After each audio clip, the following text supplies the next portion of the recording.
நம்முடைய பிதாவாகிய தேவனாலும் கர்த்தராய் இயேசு கிறிஸ்துவினாலும் உங்களுக்கு கிருபையும் இரக்கமும் சமாதானமும் உண்டாவதாக. இந்த நாளிலும் ஒரு வாக்குத்தத்தங்களோடு புதிய நாளை நாம் தொடங்குவோம். சகரியா 2 சீயோன் குமாரத்தியே கெம்பீரித்து பாடு, இதோ நான் வந்து உன் நடுவில் வாசம் பண்ணுவேன் என்று கர்த்தர் சொல்கிறார். நமக்கு கர்த்தருடைய பிள்ளைகளுக்கு தேவன் தருகிற வாக்குத்தத்தம், சீயோன் குமாரத்தியே என்று நம்மளை அழைக்கிறார். கெம்பீரித்து பாடு, இதோ நான் வந்து உன் நடுவில் வாசம் பண்ணுவேன் என்று கர்த்தர் சொல்கிறார். இது ஒரு மனுஷன் சொன்ன வார்த்தை கிடையாது. அநேக வேளையிலே நம்ம எப்படி யோசிச்சுட்டு இருப்போம் அப்படின்னா, ஏதோ ஒரு காரியத்தில் கர்த்தரை விட்டு தள்ளி போயிருப்போம். நம்ம என்ன செய்யணும் அப்படின்னா, 24 மணி நேரமும் கர்த்தருக்கு இடம் கொடுக்கணும். நம்ம இருதயத்துக்குள்ளே உலக காரியம் வேண்டாம், அழிந்து போகிற காரியம் வேண்டாம், மண்ணாசை, பொன்னாசை, பண ஆசை, பொருளாசை எதுவுமே வேண்டாம். இதோ நான் வந்து உன் நடுவில் வாசம் பண்ணுவேன். அவர் நம்ம கூட தங்கும்போது நம்ம குடும்பம் ஆசீர்வதிக்கப்படும், நம்முடைய வாழ்க்கை ஆசீர்வதிக்கப்படும். நமக்கு என்ன வேணும்? தேவன் நம்ம கூட இருக்கணும். தேவன் நம்ம கூட இருக்கும்போது தான் நமக்கு சுகம், பலன், ஆரோக்கியம், தீர்காயுசு எல்லாமே. எப்படி நாள்தோறும் கிருபையை கேட்டு நம்ம வாங்குறோமோ, தேவன் நம்ம கூட இருக்கணும். இதோ நான் வந்து உன் நடுவில் வாசம் பண்ணுவேன். வாக்கு தத்தம் கொடுத்துருக்காரு. அந்த வாக்கு தத்தங்களை நாம் பெற்றுக்கொள்ளும் போது நம்ம என்ன தரமா யோசிக்கணும்? நம்ம வீட்டில் கர்த்தருக்கு பிரியமில்லாமல் எந்த ஒரு காரியமும் வேண்டாம். தேவன் நம்ம வீட்டுக்குள்ள வரணும். நம்ம இருதயத்துக்குள்ளே தேவன் இருக்கணும். அதுதான் நமக்கு பெரிய கிஃப்ட். 1000 கோடி இருந்தாலும் இது எல்லாம் அழிஞ்சு போயிடும். தேவன் நம்ம கூட இல்லை அப்படின்னா அந்த 1000 கோடி இந்த உலகத்தோட முடிஞ்சு போயிடும். ஆனால் என் கூட தேவன் இருப்பாரானால் அதை விட பெரிய கிஃப்ட் என்ன? சீயோன் குமாரத்தியே கெம்பீரித்து பாடு, சந்தோஷமா இரு அப்படிங்கிறார். நிறைய வேளையில துக்க முகத்தோடு, வேதனையோடு, கண்ணீரோடு, பலவிதமான பிரச்சனையோடு,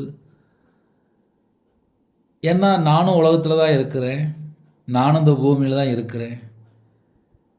நம்ம இருதயத்துக்குள்ளே நிறைய நேரத்தில் தேவைகளை யோசிக்கும்போது, குடும்பத்தை யோசிக்கும்போது, வாழ்க்கையை யோசிக்கும்போது, கடைசி காலத்தில் நம்ம வாழ்கிறோம். நிறைய காரியங்களை யோசிக்கும்போது எது காணாமல் போயிடுது அப்படின்னா, சந்தோஷம் காணாமல் போயிடுது. நேற்று ஒரு வியாபாரிகிட்ட பேசிட்டு இருந்தேன். அந்த வியாபாரி ஒரே ஒரு பாயிண்ட் சொன்னார். இந்த கடைசி காலத்தில் ஜனங்கள்கிட்ட தட்டுப்பாடு, பணம் இல்லை, கஷ்டத்தில் வாழ்ந்துட்டு இருக்காங்க அப்படின்னு சொல்லி பேசிட்டு இருந்தார். அவர்கிட்டையும் சந்தோஷம் இல்லை. காரணம் என்ன? இந்த உலகத்துக்குள்ளே நம்ம திரும்பி பார்த்தால் நிறைய வீட்டுக்குள்ளே சமாதானத்தை பார்க்க முடியல. ஆனால் கர்த்தர் சொல்கிறார், நம்மளை உருவாக்கின தேவன் சொல்கிறார், கெம்பீரித்து பாடு, சந்தோஷமா இரு, கெம்பீரித்து பாடு, சத்தமா. என் கூட கர்த்தர் இருக்கிறார். இதோ நான் வந்து உன் நடுவில் வாசம் பண்ணுவேன் என்று கர்த்தர் சொல்கிறார். இந்த வாக்கு தத்தங்கள் கொஞ்சம் மனப்பாடமாக படித்து நம்ம எப்படி யோசித்து பார்க்கணும் அப்படின்னா, முதல்ல இருந்தே வாசித்து மனப்பாடமாக பண்ணிடுங்க.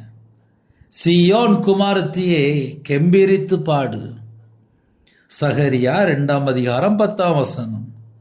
சீயோன் குமாரத்தியே கெம்பீரித்து பாடு, இதோ நான் வந்து உன் நடுவில் வாசம் பண்ணுவேன் என்று கர்த்தர் சொல்கிறார். அவர் நம்ம கூட இருப்பார். நம்ம அவருக்கு பிரியமானபடி வாழ்றதுக்கு அர்ப்பணிப்போம். புதிய நாளுக்காக ஜெபிப்போமா? கண்களை மூடி நாம் ஜெபம் செய்வோம். கிருபை மகிமை அந்த பரிசுத்தமுள்ள நல்ல பிதாவே நன்றியோடு துதிக்கிறோம் சொல்கிறோம்ப்பா. இந்த நாளை காண கிருபைக்காக 1000 மடங்கு மக்கள் நன்றி செலுத்துகிறோம்.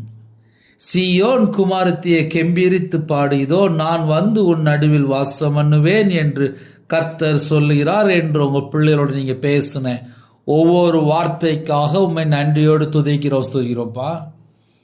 ஜீவனுள்ள வார்த்தையை தியானிக்கிறதுக்கு எங்களுக்கு கிருபை தந்தீங்க, எங்களுக்குள்ள ஜீவ ஆவியை தந்தீங்க, ஜீவனுள்ள தேவனை துதிக்கிறதுக்கு எங்களுக்கு கிருபை தந்திருக்கிறீங்க. நன்றி. உம்முடைய கிருபையால் நிரப்புங்க, உம்முடைய வல்லமையால் நிரப்புங்க, உம்முடைய பிரசன்னத்தால் மூடுங்க. புதிய நாளிலும் ஜெப அபிஷேகம் தாங்க, தியானிக்கிற அபிஷேகம் தாங்க, துதிக்கிற அபிஷேகம் தாங்க, பரிசுத்தால் நிரப்புங்க, அக்னி அபிஷேகத்தால் நிரப்புங்க. ஆவிக்குரிய 9 வரங்களாலும் ஆவிக்குரிய 9 கண்களினால் நிரப்புங்க. கிருபையின் வரலால் நிரப்புங்க, ஞான வரலால் நிரப்புங்க, தீர்க்க தரிசன வரலால் நிரப்புங்க ராஜா. சிறுபிள்ளைகள் முதல் கொண்டு முதியோர் வரை எல்லா குடும்பத்தையும் கர்த்தர் வேலையடைத்து கர்த்தர் பரிபூர்ணமாக ஆசீர்வதிங்க. என் நாமத்து நிமித்தம் எதை கேட்டாலும் என்று சொன்னீங்க. கர்த்தரா இயேசு கிறிஸ்து நாமத்தினால கேட்கிறோம்ப்பா. எல்லா குடும்பத்தையும் கர்த்தர் ஆசீர்வதிங்க. வெளியில புறப்படுறாங்க, முன்னும் பின்னுமா தேவ தூதரை நிப்பாட்டுங்கப்பா. எல்லா குடும்பத்தையும் கர்த்தர் வேலையடைத்து ஆசீர்வதிங்க. கர்த்தருடைய கரத்தில் எங்களை அர்ப்பணிக்கிறோம். இந்த நாள் எங்களுக்கு ஆசீர்வதித்தாங்க. உங்களுடைய ரத்த கொட்டைகளை வேலை அடைத்து மூடி மறைத்து பாதுகாத்துக்கொள்ளுங்க. எல்லா தடையெல்லாம் நீக்கி ஆசுரிங்க. கையின் கீழில் ஆசுரிங்க, அப்பத்தின் தண்ணீர் ஆசுரிங்க, சிரசின் மேலே ஆசீர்வத்தை வைங்கப்பா. கர்த்தர் பொறுப்படுத்துங்க. உங்க நாம மட்டுமே விடட்டும். துதிகான மகிமையெல்லாம் கர்த்தரா இயேசு கிறிஸ்து ராஜா ஒருவருக்கே செலுத்திடும். இயேசு கிறிஸ்து பிதாவே ஆமீன். தேவனுக்கு மகிமையுண்டாதாக. கிறிஸ்துவில் பிரியமானவர்களை தினம்தோறும் ஒரு வாக்குத்தத்தம் தியானித்து புதிய நாளுக்காக ஜெபிக்கிறோம். தொடர்ந்து இணைந்திருங்கள். கர்த்தர் உங்களோடு பேசுவார். ஹல்லேலூயா. ஜெபிக்க வேண்டி விரும்பினால் 9442504351 என்ற நம்பர் தொடர்பு கொண்டால் உங்களுக்காக குடும்பத்துக்காக ஜெபிப்போம். ஹல்லேலூயா. God bless you. எனக்காக ஜெபித்துக் கொள்ளுங்கள்.